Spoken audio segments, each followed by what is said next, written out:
Welcome to Sales Players, the #1 podcast for top players in B2B sales. Whether you're a seasoned pro or just starting out in the world of sales, this is the show for you. We're all about bringing you fresh, actionable ideas to supercharge your rev gen game. We dive deep into the mindset, habits, and tools used by top performers in the industry. Generate more leads, close more deals, and build wealth and financial security in B2B sales. So if you're ready to level up, you've come to the right place. Join the conversation with other like-minded sales players and continue the discussion beyond the show. Hit the subscribe button, tune into the Sales Players, and let's start winning together. Okay, tell me if this sounds like you. You're a sales hunter with literally hundreds of target accounts in your territory and no idea who in your patch is even in the market for your solution. You've pulled all the reports, built all the lists, and you've done a bunch of account research, but you're still in the dark about where to find your low-hanging fruit. And look, you could waste another quarter smiling and dialing, grinding through a cold list, and blasting out emails, or you could do what I do and get Leadfeeder. Leadfeeder identifies the companies that visit your company's website and tracks on-site activity so you can see which leads from your region are ready to buy right now. Leadfeeder has customizable notifications, lead scoring, routing, and it works seamlessly with your CRM system. Right now, Sales Players has got the hookup on an extended 21-day free trial offer, so be sure to use the link in the show notes to sign up. Oh, and you should probably forward that link over to your ops team so they can get Leadfeeder set up for your whole team.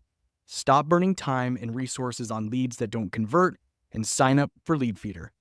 Hey there, Sales Players. Today's episode is brought to you by our amazing new sponsor, Lemlist. Whether you're closing deals or nurturing leads, Lemlist is your all-in-one platform for personalization outreach that converts. Picture this. You craft a killer email campaign in minutes using Lemlist's intuitive drag-and-drop editor. Want to stand out? Lemlist is here to help with advanced personalization that lets you dynamically insert custom images, videos, and even personalized landing pages based on your persona. With Lemlist Analytics, you'll know exactly who opened, clicked, and replied to your emails. Join thousands of sales professionals who trust Lemlist to supercharge their outreach efforts. Use the link in the show notes below and start your free trial today. Your personalized outreach just got a whole lot easier. Happy selling. All right, everybody. We have a guest today that we are so excited to have, and we have Jayden, the SaaS Snowboarder, on the Sales Player today. And I haven't asked this question yet, but I was like, Snowboarder, SaaS, can you do a 1080? Are you able to do a 1080? Have you ever hit a 1080 before? We're in the works. We're currently training to hit a 1080. Wow. So Whoa. I'll keep you in the loop. I'll send you a video. Really? I might have Please to post do. it on LinkedIn, actually. There you go. So Yeah. what's been the biggest, like, I played 1080 as a kid. That just dates me, like Nintendo 64. I just love that game, 1080. But like as a snowboarder, like what has been like the peak, I guess, trick that you've been able to hit or you've just recently nailed? That's actually a great question. I would say right now it's more like 360s and stuff like that. I actually, about 2 years ago, had a knee surgery from a mountain biking accident. So really, my career was kind of put on hold. So this is kind of my first year back that I'm kind of getting back into, the big trick, Okay. the high risk, high reward trick. Yeah. So yeah, just kind of coming back from recovery. This past season, I really focused more so on like backcountry. So essentially, if you don't know what backcountry is, it's really in the backcountry of off the resort. So really in a remote area, just kind of hiking out there, hiking up the mountain and kind of riding it down. So yeah, it's been pretty great. It's awesome to be in an industry that kind of allows me to do both, Yeah. and to kind of brand myself as a SaaS snowboarder. It kind of just goes hand in hand. So it's pretty unique, honestly. Yeah. I want to actually take a step back and talk about how we got you on the show. So you and I met at a bar in Scottsdale a few weeks ago. And Correct. there is no better, sort of winter destination than Scottsdale, Arizona in July. Exactly. A And whole lot of snow, Exactly. not really. Whole no, bunch never. of snow. I Yeah, think I'm the only snowboarder that lives in the state of Arizona, actually. probably. We have some like pro swimmers and, Michael Phelps lives here. We have some like pro athletes, but not, for different sports, but never snow sports. So yeah, we met at a meetup event that happened here in Scottsdale. There was a bunch of, folks in the SaaS sales community that put that on. Shout out to like Morgan Ingram, who I believe was the spearhead behind that.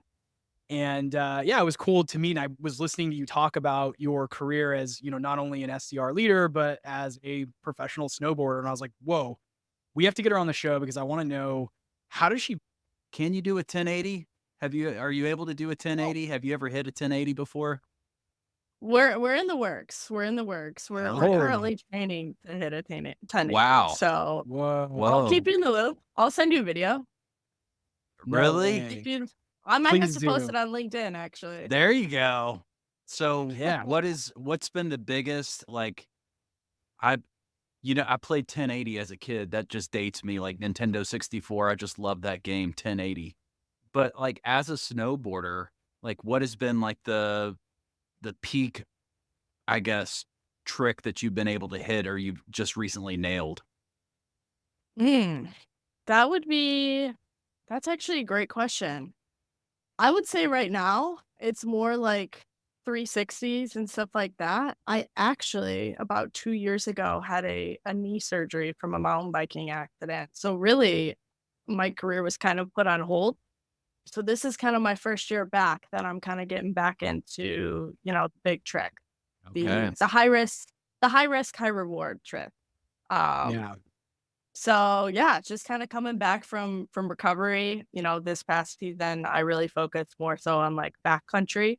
So essentially, if you don't know what backcountry is, it's really in the backcountry of a like off the resort. So really in a remote area, Mhm. just kind of hiking out there, hiking up the mountain and kind of riding it down. So yeah, it's been pretty great. It's awesome to be in an industry that kind of allows me to do both, Yeah. and to kind of brand myself as a SaaS snowboarder, it kind of just goes hand in hand. So it's pretty unique, honestly.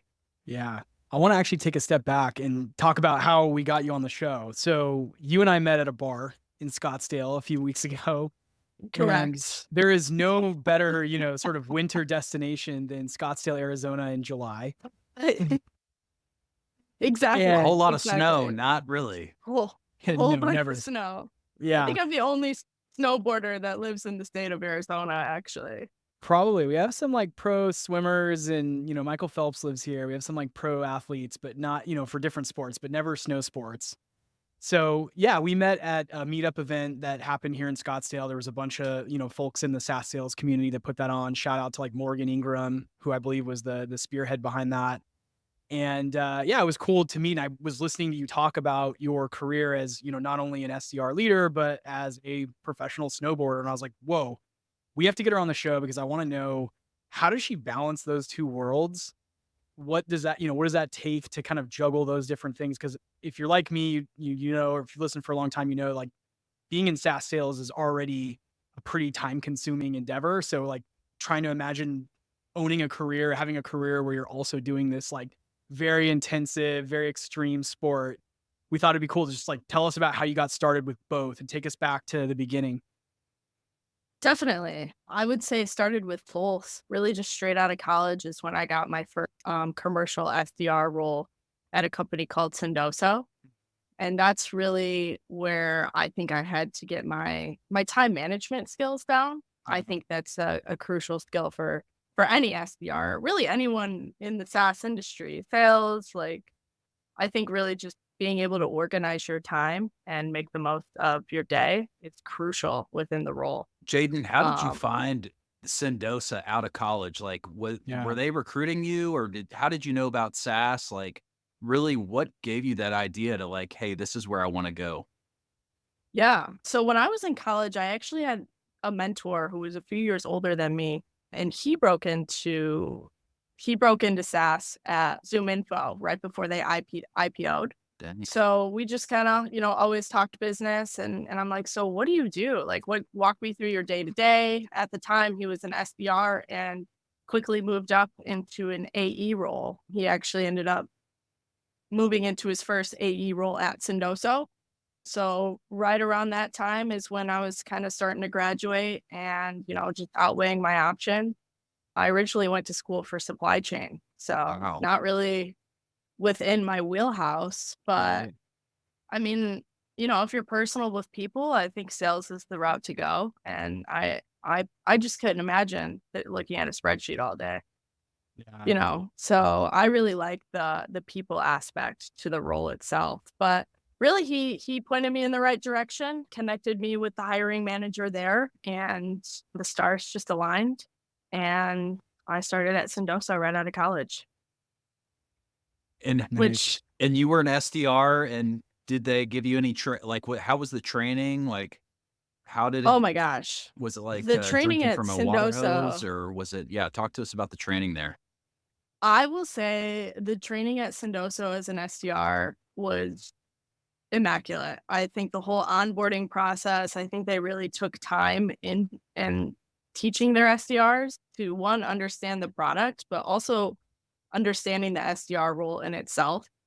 You know, moving on from Sendoso and going to my current company, Brightive, I really understood the importance of that, especially when you're getting, these 21, 22-year-olds straight out of college. They really have no idea what they're getting into with the role.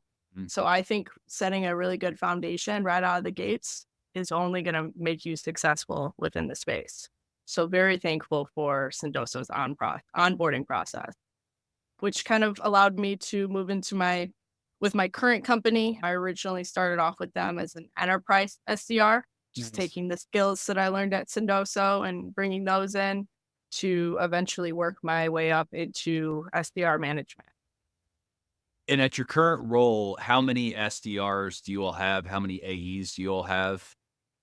Yeah. So currently we have 4 SDRs Okay. and then 1 ISR, which has really been a new role, kind of more of an SMB, AE, a full cycle SDR, some may say. Oh, interesting.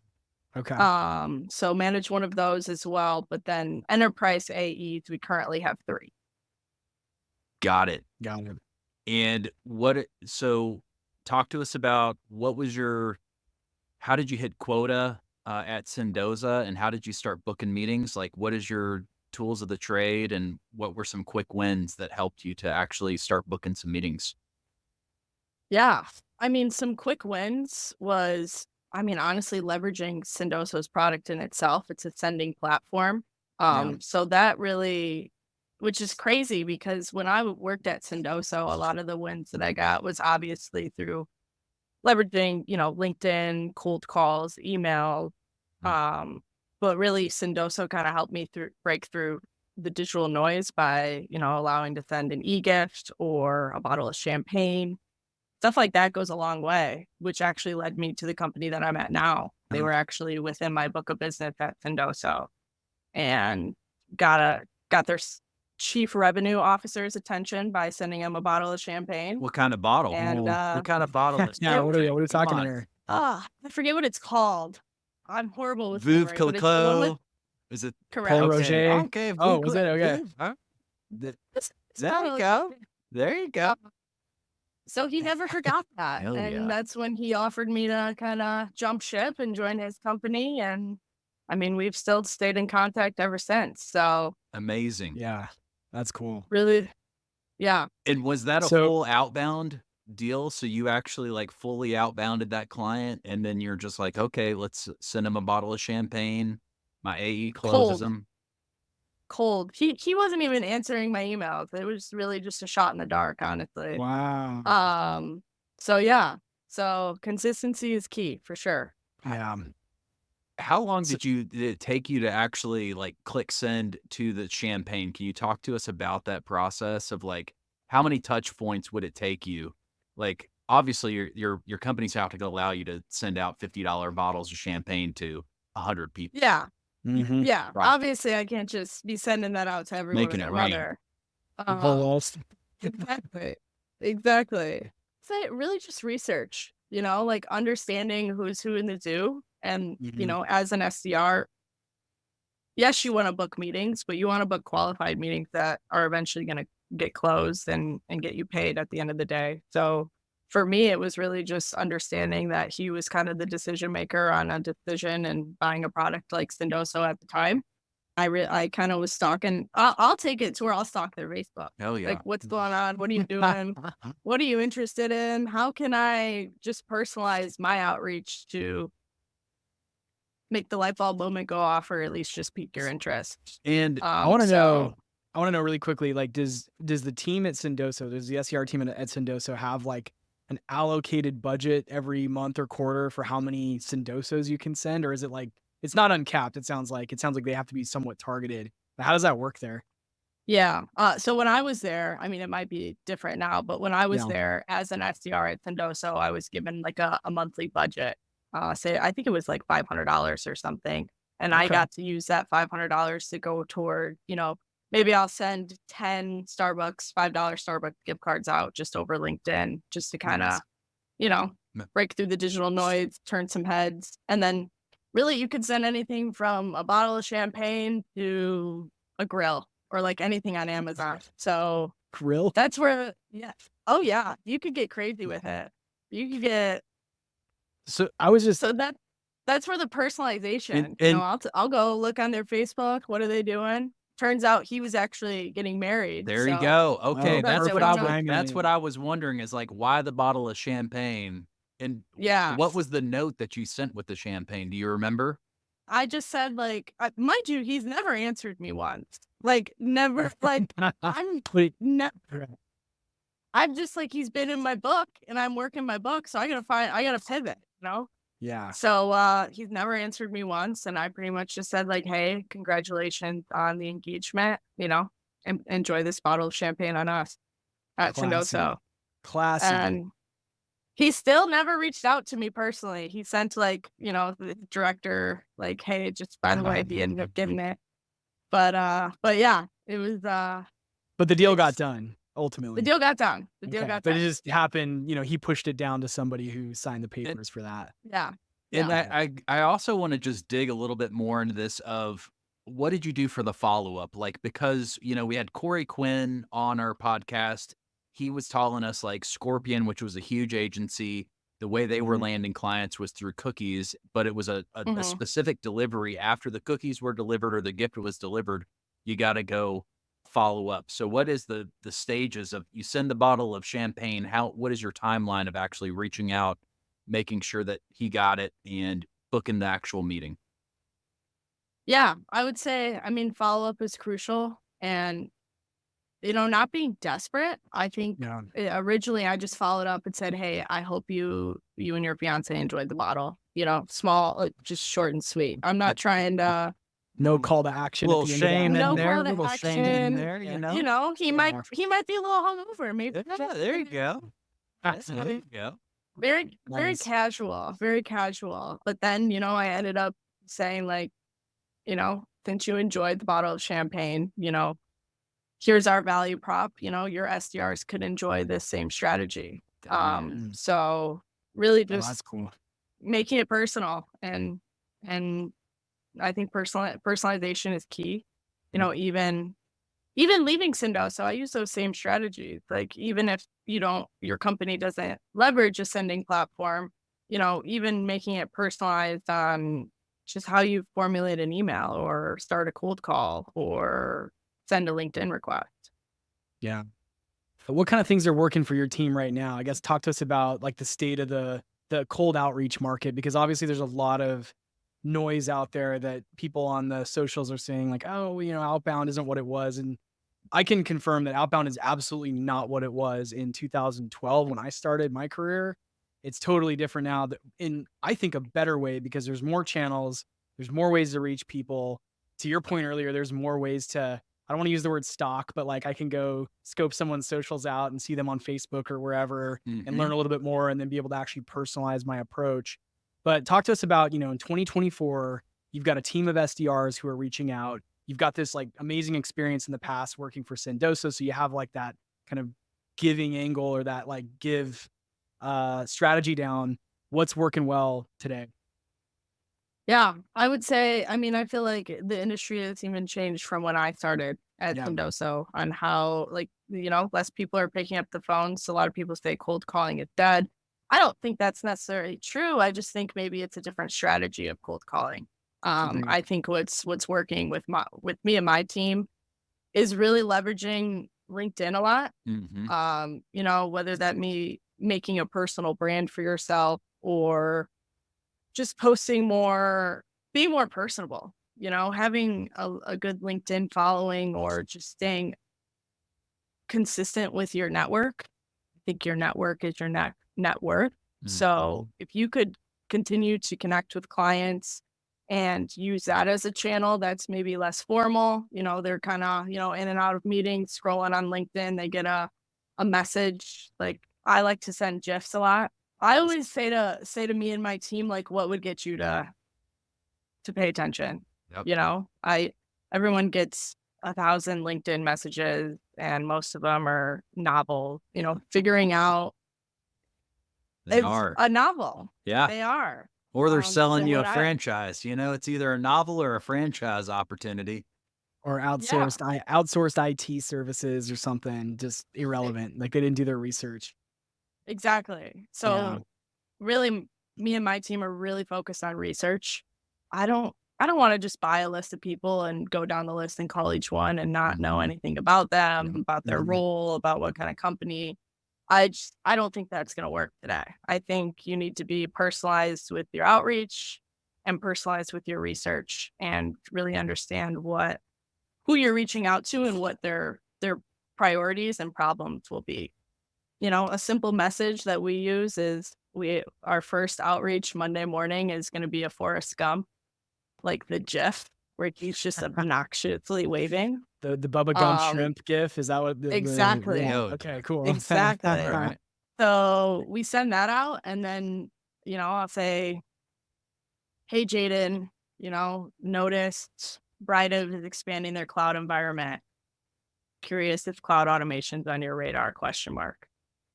Leave it at that. Short. Short and simple. They might not even answer you. Yep. It's Monday, but then that's when you follow up on Wednesday or Thursday with maybe an office. Sorry, I annoyed you with my friendship meme. Or Mr. Bean, I think it is, where he's looking at his watch. Something like that to kind of So gifts, yeah. Okay. I gotta up my Something to gifting. I'll send you some screenshots, some strategies. Yes. I in my demos lately, like we have a intercom channel and it has like the welfare check and it's like one of the Muppets that's like waving in there. And I'm like, during the demo, I'm just like, yeah, you can see this. We're sending funny stuff. It makes it personable. Yep. People buy from people, and if you can make someone laugh, that's a positive emotion. And if they could correlate your company and what you're doing to a positive emotion, I think it's really just going to set a good foundation for the rest of the conversation and make them feel more comfortable, Yeah. What else besides LinkedIn? And I totally agree with LinkedIn. I've been talking about this a lot, that I'm getting responses from LinkedIn. My persona that I reach out to, it tends to be higher level executives. And surprisingly, they're not even in the like sales or go to market category, totally separate category. And yet I managed to get a pretty decent response rate from InMails. Another even crazier thing, this is what Danny D shared on our podcast a while back, was if you're also posting on LinkedIn, then your posts will be brought up in a person that you're InMailing's FYP or whatever you want to call it, their timeline. Yep. And even today, I had a prospect that I was waiting for a response back, posted a post today that's gotten a little bit of traction. And sure enough, InMail from this person saying, hey, sorry, I forgot to get back to you on this. It's really unchanged. Oh, yeah. So LinkedIn's where it's at. It is. And you could even use LinkedIn to cold call. I mean, a few ways that I do that is, maybe you're kind of going back and forth with someone on LinkedIn and they stop answering you. I'll throw in my personal and be like, hey, just, shoot me a quick call. And I've had a few great conversations over just a cold call where they call me, when That's does cool. that ever happen as an SDR? Love So I don't think cold calling's dead. I just think there's a new way of cold calling by using different channels. Because as an SDR, I mean, cold calling is the way to go. You can have them on the, you're talking to them in the moment. You can ask the right qualifying questions. So being able to kind of have prospects change channels, because then you have multiple channels where you can reach out to them. Hey, I'm going to send you an email after this call. He's going to answer on LinkedIn, his phone, and now email because you've talked to him on all three. Right.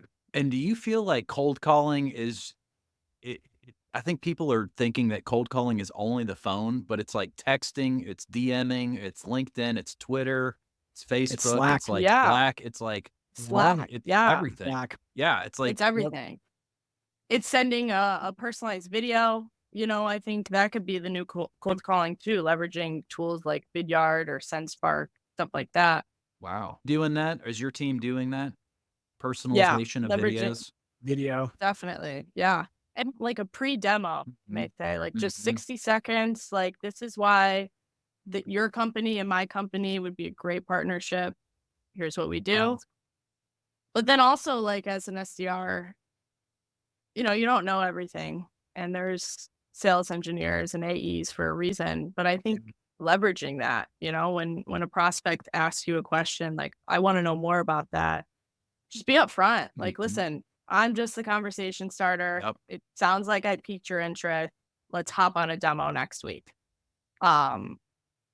Instead of just trying to dig yourself a hole and then saying wrong things, so really leveraging, like, just being curious, but also letting them know that, like, hey, you're new to this and you're just doing your job at the end of the day. And your job is to book qualified meeting, not to close them. Yeah. And Jayden, I think that is something that I see so many SDRs like get wrong, or like they think that they need to know the answer to everything. And at one of the roles that I've had, and I've only been at 2 SaaS companies, but I remember like seeing the Slack channel just like blow up with questions of like, they would be on a call, they'd be in Slack, they'd be like, this person's asking me all these questions. And I'm like, just take a chill pill. Just say, you know what? I don't know the answer to that, but I do know somebody that does. Here's their meeting link, and they're going to be able to answer everything for you. And I think that is one thing a lot of people don't realize with being an SDR is you don't have to do the full closing. It's not like you're doing the full dance. You're actually just opening the door and welcoming them. You're the first conversation that they're going to have with your company. So, and by the way, even as an AE, if you're doing cold outbound, you can still play the I don't know what I don't know card. And I do this all the time. Which is like, yeah, I don't have to be like at this exact moment. I don't think I can answer all of your exact technical questions. One, I would have to go consult my team. Two, I don't have enough information from you to like make that call. So let's date for a while before we talk, marriage here. Like, let's get on a few calls and learn a little bit more. And so I still play that card when I reach out. Like, I'm not gonna, because sometimes what happens is if you give too much information, then a prospect could get spooked or they'll get overwhelmed, and then they're like, I don't want to open that can of worms today, so I'll just stay with my current provider. Yeah, no, in SDR role, it's a lot like dating. You don't propose on the first date. Never. So, and if you do, there's a really big problem there. Yep. Yep. So it's very similar. It's a relationship at the end of the day. Yeah. Jayden, I've been using Twitter lately to find some of my people recently, and like booking meetings, doing outbound via Twitter or X. And so I haven't really leveraged it that much. I have to, like, I guess, stalk people or see what their interests are, but are you messaging them over X or Twitter? So yeah, so we'll call it X. So one thing that I've been doing, and like I follow Dan Coe and the founder of Hyros, his name's Alex Becker. And so he's huge on Twitter. He has like 1 million followers on Twitter and YouTube. And so I've just been watching him blow up on there. And I was like, can I use Twitter as a place to get meetings? So what I've been doing is I listen to specific podcasts, So like Greg Eisenberg has some like amazing people. Sam Parr, The Hustle, his show, My First Million. So I'll listen to these podcasts and then Mm-hmm. I'll go to the people, the guests that were on there that I want to actually connect with. I'll connect with them and I'll either start like, I don't even know what it's like I'll like, and then I'll like put a quote on there and then Yeah. I'll DM them like something very personal. I'm like, whatever you shared in this episode, it really made an impact. And it's like, they'll get back to me, you know? People are surprisingly responsive on Twitter direct or X direct message, whatever you want to call it. Yeah. It's Good pretty to crazy. know. Yeah, and it Good does to depend know. on the buyer persona. I know, like, for who you're reaching Yeah. out to, Case, who's like tends to be public figures, and then very much if you're into like if you're calling into dev or DevOps, everybody in DevOps is on Twitter. Not everybody, but a lot of people are there, and they would rather respond to a DM on Twitter or X than a phone call. 100%. I've even leveraged Reddit before. 'Cause Oh, my yeah. team, Tell us about that, Yeah. because that's what we talk about a lot that we think is way under tapped. Yes. it is. It definitely is. It's a little hard to navigate it only because like someone's, username could be Bikini Bottom like 76 and you're like, I don't know what company this is like, but it's great because, you know, at Brightive, we're really reaching out to cloud architects, security personas, Mhm. and, people like that, they talk about their problems and Mhm. there's a very collaborative space around it. And Reddit seems to be one of the platforms that they like to use. Oh, yeah. So it could be a great way in really understanding just the industry that you're in and things that are relevant in what's happening in their day to day. So But it's yeah, like a lot of people personas. sleep on Reddit. Yeah. And it has a lot of hidden nuggets. Yep. That's how I And then- landed my first ICP deal as a SaaS full cycle AE was through Reddit. Really? Yeah. Which subreddit? It was Walk me through that. so Yeah. I was working for What Converts call tracking. So we're in the call tracking space and I was looking for, so I used to own a business. And so I was always in like the SBA, like small business administration. They had like one about this restaurant stuff. So I was always in that Reddit group. And then I had this idea. I was like, people are probably pissed about CallRail. They must hate CallRail. So I typed in CallRail, my competitor, and there were these banks of people that were just, cussing, pissed off, just so pissed off. And I saw this guy and he's like, I hate CallRail. And so I wrote him a message, have you checked out What Converts? And then I DM'd him on there. And what the craziest thing with What Converts is it was a attribution software. So I could actually see that guy had gone, and I dropped the link on there so I could see that he went from Reddit onto our website, filled out a form, and then he actually called our phone number on the website, and I answered the call. And he's like, yeah, somebody from your company was on this Reddit subreddit. I'm pissed at CallRail. You're a competitor. And I'm like, yeah, that was me. And this guy like was an agency and I sold him. And I was like, wow, this is pretty cool. This works. Yeah. It's awesome. And it's like, the one thing I've realized in SaaS, and I like coached some of my other team members is you just have to, if you know your ICP so well, you can be so bad at saying anything, but if they need what you have, it's just going to fall in your lap. It's like the door's just open. It's not as hard of a sell. It's like you don't have to hard hand sell them. It's like, they're just like, oh yeah, I need this. And you're just like, Good well, product here is you go. 100%. Here you Goes go. way along. Yeah. And like 100%. product market fit too is pretty key. But yeah, I didn't know that story about Reddit. That's really interesting. People are slipping on those things. Like They Discord probably is another one that I haven't tapped into. More for us. Yeah. More for us. Well, Yeah. and Yeah, that's let's leave this part of the show out so that we don't give away our bet. I'm just kidding. well, We're that's sure and that's really what I've been dealing with is like there is a blue ocean strategy, but it's like what happens when your people get overwhelmed with just there are so many leads you could go after. Like, how do you rein your team in, Jayden, to focus and just be like, okay, let's start booking meetings. Let's not think about Reddit, X, LinkedIn. How do you get your team to focus? 100%, especially because it could just be so overwhelming on like where do you even start when you start prospecting. But I think that's really when understanding your ICPs is crucial and understanding what industries your product is best fit for. Especially my team of SDRs, they're all enterprise. So I think really changing from commercial to enterprise is a whole different ballgame on how enterprise companies buy software. It's a lot longer sales cycle and there's more people involved. So I think understanding who's involved from the get-go is only going to help you when you're researching for the right person. And, in enterprise cybersecurity, that could be multiple people. Mhm. So I think really understanding like the pain that you're solving, who's feeling that pain, and then building a champion out of that person that's feeling the pain in order for them to, be a champion for you and your product and being able to loop in other decision makers. I think it's crucial when just figuring out where to start, Yeah. you know?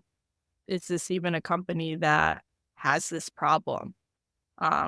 We really look for companies that are moving from on-prem and into the cloud.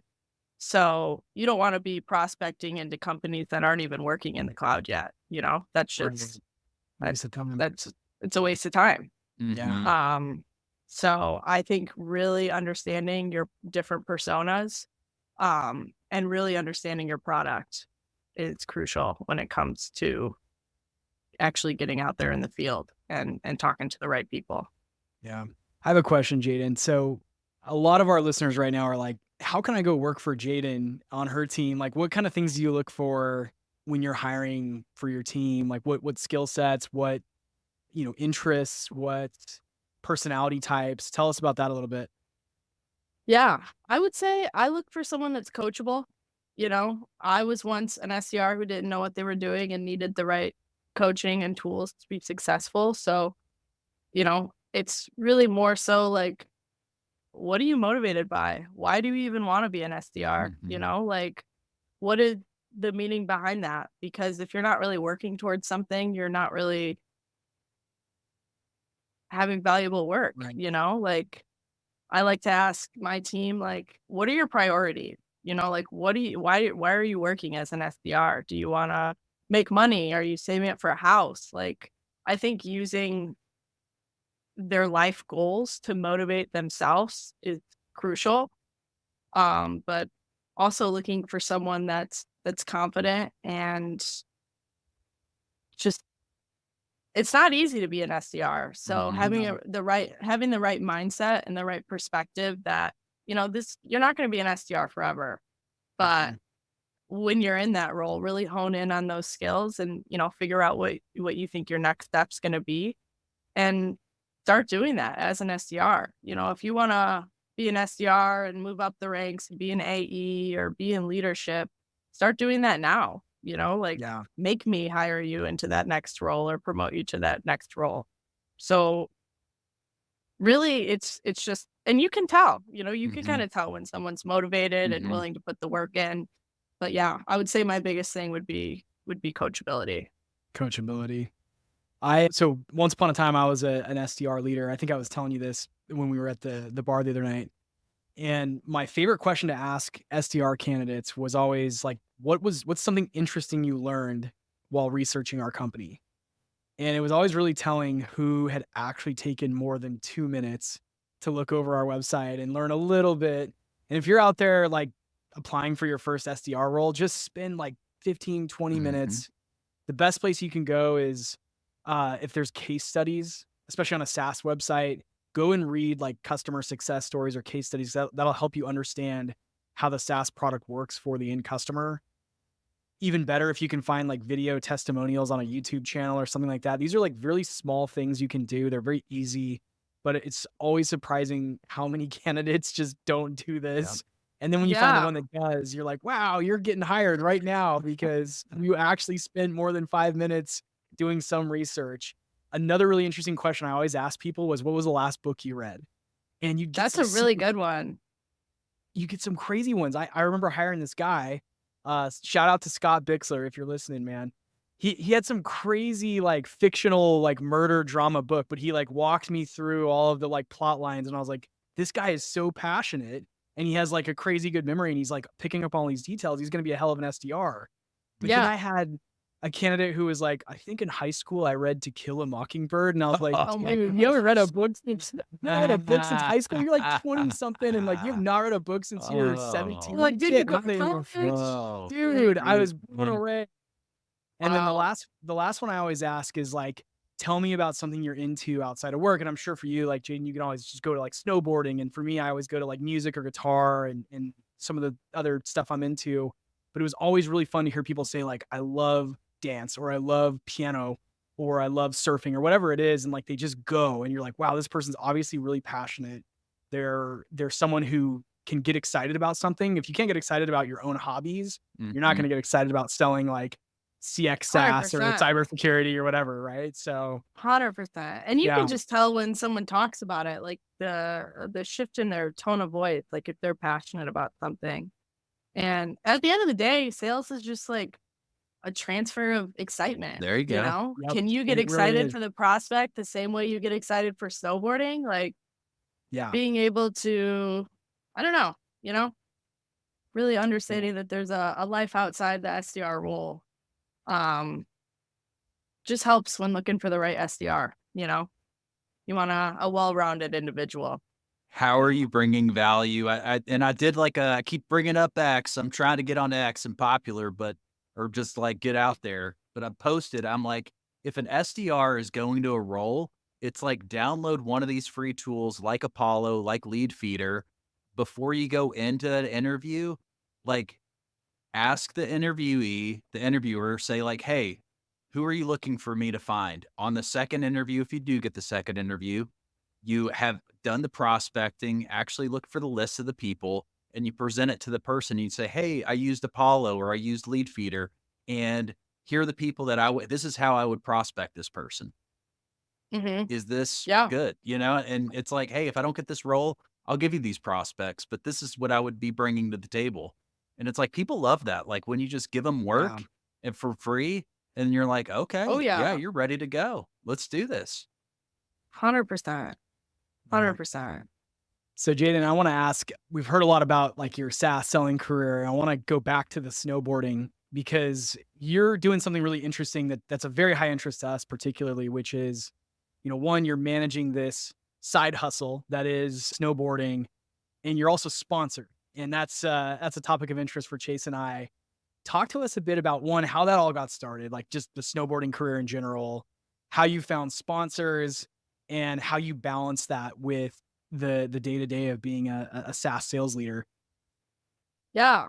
So I actually started snowboarding when I was younger. I'm originally from Indiana, which is the Midwest. There's not many mountains to go snowboarding on. So Paoli Peaks, you man, know- that's you're on to Paoli Peaks. I'm in Kentucky here. I'm right down the road from you. Not far away. Yeah, Yeah, There ain't, no, there ain't much definitely. peaks there though. No, that's not much of a peak. It's more of I don't even know if it's a hill. Yeah, no. But yeah, so I would grow up, go to Michigan, and then I stopped just because I don't know, I was doing other sports, I'm just a kid, and I got back into snowboarding in college and then moved out west and started to kind of really take it seriously. And I just think I was born to be in sales. I got the sponsorships the same way an SDR booked the meeting. Hell yeah. I'm just blowing them up, staying relevant, tagging whoever I want to get the sponsor from, tagging everyone and their mother. I'm sending them video reels, like updates. I was pretty much acting as if I was already sponsored from these companies Hell. without them sponsoring me, to where it kind of just forced them to be like, who is this girl that is tagging us every day in content, staying consistent with emailing just like our marketers, like events managers. I'll show up to events and stuff like that. In a sense, I was just kind of acting as if I was sponsored. And then, yeah, Backcountry and Pedialyte ended up reaching out to me. So awesome. Hell yeah. and getting me a few sponsorships. So consistency is key, Yep. honestly. Yep. Yeah. With anything, it's whether that's sales, snowboarding, really anything. I think doing the small things every day will eventually show you the small wins and then lead to big ones. But yeah, so I mean, snowboarding, it's pretty seasonal here in the States. So it's really from like, it depends. I mean, it could be an Yeah. earlier season where it starts in October and goes until June, or it depends. You can't really predict it. Um, but the way I manage doing both is just time blocking, like getting a workout in the morning. I think is crucial, whether, I'm snowboarding or going to work. I think just kind of getting a good sweat in, getting my mind straight, set the tone for the day. And then, being with my team that most of the day. I'm on the West Coast and a lot of my team is East Coast. So early mornings, late nights. I mean, this past Yeah. season I was living in Utah. So really it was like any other work day. The only difference was when I'm done with work, I'd head to the mountain and Wow. train with my team and stuff like that. So I would say Um, it's the same as any other, going like to the hobby. gym or Yeah. yeah. Are the competitions usually like on weekends, or have you ever had to like, do a cold call and then like go hit a half pipe or something? I know you're not doing half pipes, you're backcountry, but like, have you Yeah. dropped in right after you made like a call blitz of like 10 cold calls, or how does that, or is it I'd usually be on the weekends? I'd be lying if I said I didn't phone or book a meeting on the slopes. Hell yeah. But Hell yeah. That's right. Yeah. Here's my yeah. calendar link, buddy. Book it. Oh yeah. I Book mean, because a lot of the resorts, they have office space. So, Yeah. I That's so really cool. would post up there for most of the day, work until like 6 o'clock. And most resorts have night skiing as well. So really I would either be really early in the morning or really late at night and just staying organized, just time blocking my calendar. And, I think if you can find a way to do both and you really enjoy doing both, I think they're only going to elevate you in Mhm. both ways, you know, because I mean, on the side, I also let me see if I can find a bit. I make custom gloves. Yeah, you So were I telling me also, that. yeah, so I also sell those on like, I could be selling I've sold SAS. And then also we find out like, hey, they also snowboard or they ski and then they buy a pair of my gloves. So it's really like full All circle. right. There we Oh, dude, I go. love the Saguaro cactus. Yeah. Hell yeah. Oh You got a yeah. Shopify So, store, or how are you doing those straight on DMs? DM sales. right now it's straight on DM. Oh, Yeah. nice. You got a Wow. mini chat automation. Oh man. Yeah. There we go. We're getting Shopify soon just because Well, Yeah. I'm so business yeah. purposes, I'm gonna have Well, to yeah, you got to scale. So what's interesting is I exactly. actually was so with Life Bar, it was I owned a juice and smoothie bar. Me and my wife had a juice and smoothie bar for about 10 years. Nice. COVID happened, we were forced to shut down, and we had already seen our clients going to Daily Harvest. We already had a Mhm. Shopify store, and we became part of this group called Shopify for Startups. And it was all of these different like Shopify Plus brands and also like brands that were brand new on Shopify. And there was some Olympic snowboarder that had a bid company for snowboarding Yeah. bibs. And she was in there, and I was like, this is awesome.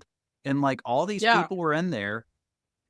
But one thing that I think that like is wrapping up in my conversation with you is this is like influencer marketing is like SaaS sales. Think of yourself as an influencer. You're going for a brand. You're presenting yourself on LinkedIn. You're trying to get in front of these people. You're trying them to purchase a book a meeting, and it's like you're just 100%. adding that value. So how can we get you a SaaS sponsor? Are you looking for a snowboarding SaaS sponsor for your snowboard? Well, Shopify That should would sponsor There you me. be go. That'd be that would be Yeah. good. great. There you go. Yeah. Shopify, Burton. maybe LinkedIn can sponsor me. I don't know. LinkedIn would, yeah, it'd be interesting. Are endless. Yeah. Okay.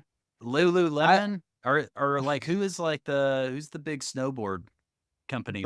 I guess Burton. Burton is. Well, Burton Yeah, and Lululemon Burton. is the founder started Burton, I think.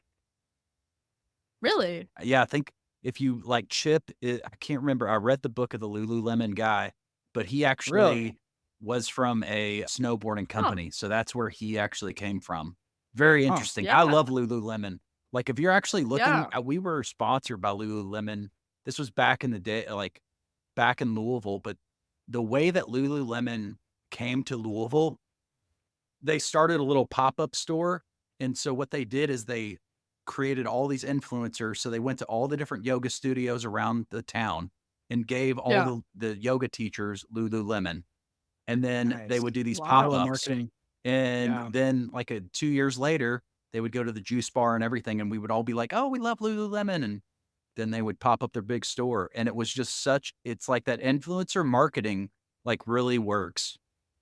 Yeah. It really does. Yeah. In all aspects. I mean, I've done it with snowboarding. I've done it with SAS. Like it really does work. I think if you could get in front of the prospect without them even have to look for you, and you say something that creates that light bulb moment, that is, we work with companies that have this problem and this is how we solve it. If you could market that to them in a way where it's seamless. Yeah. A conversation. I think that's exactly what influencer marketing is. I mean, the new world is video, I don't remember the last time I went on Yelp to look at a restaurant review rather than getting sent like a TikTok or a video of the restaurant. I think it's really changing in how people buy, Yeah.